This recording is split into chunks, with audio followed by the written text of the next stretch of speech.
எலெக்ஷனுக்காக தான் திட்டங்கள் எல்லாம் அறிவிக்கப்படுது, ஆனால் செயல்பாட்டில் இல்லை எடப்பாடி பழனிசாமி சொல்லி என்னென்ன திட்டங்களை அறிவிச்சு செயல்பாட்டில் இல்லைன்னு சொல்லுங்க சார்.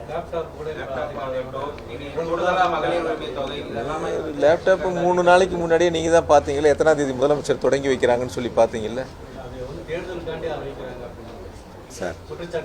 5 வருஷம் அரசாங்கம் இருக்குது, ஒவ்வொரு திட்டமும் ஒவ்வொரு ஆண்டு அறிவிக்கிறோம். போன வருஷம் தானே லேப்டாப் அறிவித்தோம், பட்ஜெட்டில் எப்போ சார் அறிவித்தோம்? இப்போ சட்டமன்றத்தில் போன வருஷம் அறிவிக்கப்பட்டது, அதற்கான நிதி ஒதுக்கீடு செய்யப்பட்டு இப்போ அதுக்கான டெண்டர் முடிஞ்சு ஒர்க் ஆர்டர் கொடுத்து இப்போ லேப்டாப் வர தொடங்குது.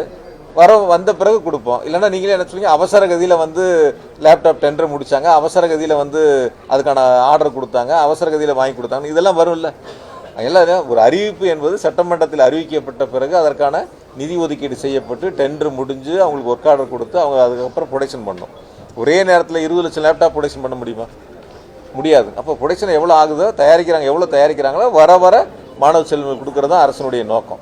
அதனால் தேர்தலுங்கிறது 5 வருஷத்துக்கு ஒருக்கா வந்துக்கிட்டு தான் இருக்கும். அரசனுடைய திட்டங்கள் என்பது மக்களுக்கு வளர்ச்சியை கொண்டு சேர்க்கக்கூடிய திட்டங்கள். ஒரு மாணவ செல்வங்களுக்கான லேப்டாப் அதில் ரொம்ப கண்ணும் கருத்தும் மாநில முதலமைச்சர்கள் அதில் சிறப்பு கவனம் செலுத்துகிறாங்க. அதனால் நிச்சயமாக தொடங்கி வைக்க போகிறாங்க.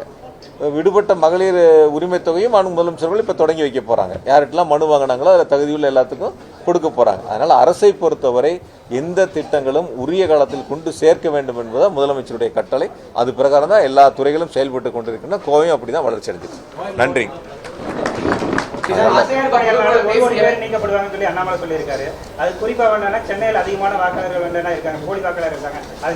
சார், நான் என்னை பொறுத்த வரைக்கும் போலி வாக்காளர் அப்படின்னு நீங்க உட்பட நான் உட்பட சொல்றதே தவறானது.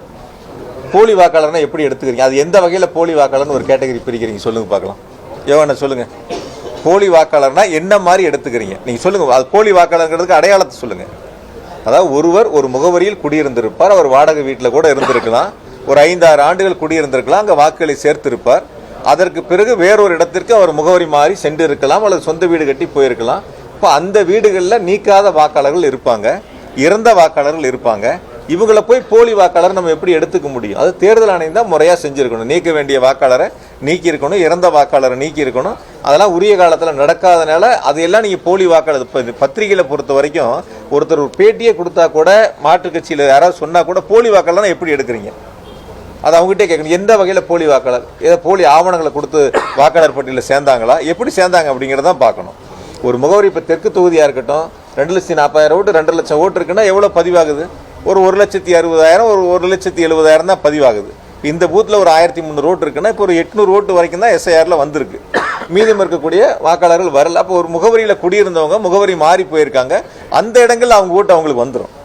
எந்த இடத்துக்கு மாறி இருக்காங்களோ அங்கே போய் அவங்க இப்போ 2 இடங்களில் ஓட்டு வச்சவங்க ஒரு இடங்களில் ஓட்டு வருவதற்கான அந்த வாய்ப்புகள் இருக்குது. அதனால் போலி வாக்காளர் என்பதே என்னை பொறுத்தவரை ஒரு ஏற்புடைய கருத்து அல்ல, அது ஏற்புடைய சொல் அல்ல. அது முகவரி மாறியவர்கள் வாக்காளர் பட்டியலிருந்து நீக்கப்படுகின்றார்கள், இறந்தவர்கள் வாக்காளர் பட்டியலிருந்து நீக்கப்படுகிறார்கள், இரட்டை பதிவு நீக்கப்படுகிறது. ஆகையால் இந்த வாக்காளர் பட்டியலுடைய சரிபார்ப்பு பணிகளை பொறுத்தவரை என்னை பொறுத்தவரைக்கும் இன்னும் கொஞ்சம் போதிய அவகாசங்கள் இருந்திருந்தால் ஆவணங்கள் கொடுப்பதற்கோ அல்லது அந்த படிவங்களை பூர்த்தி செய்வதற்கோ வசதியாக இருந்திருக்கு. இருந்தபோதும் கூட எங்களுடைய தலைவர் தொடர்ந்து அதை கண்காணித்து இயக்க நிர்வாகிகள் இங்கே கூடிய பூத்து கமிட்டி எல்லாரும் 30 நாட்கள் அந்த பணிகளை முழுமையாக சம்பந்தப்பட்ட BLOவோடு சேர்ந்து அந்த பணிகளை செய்திருக்கின்றார்கள்.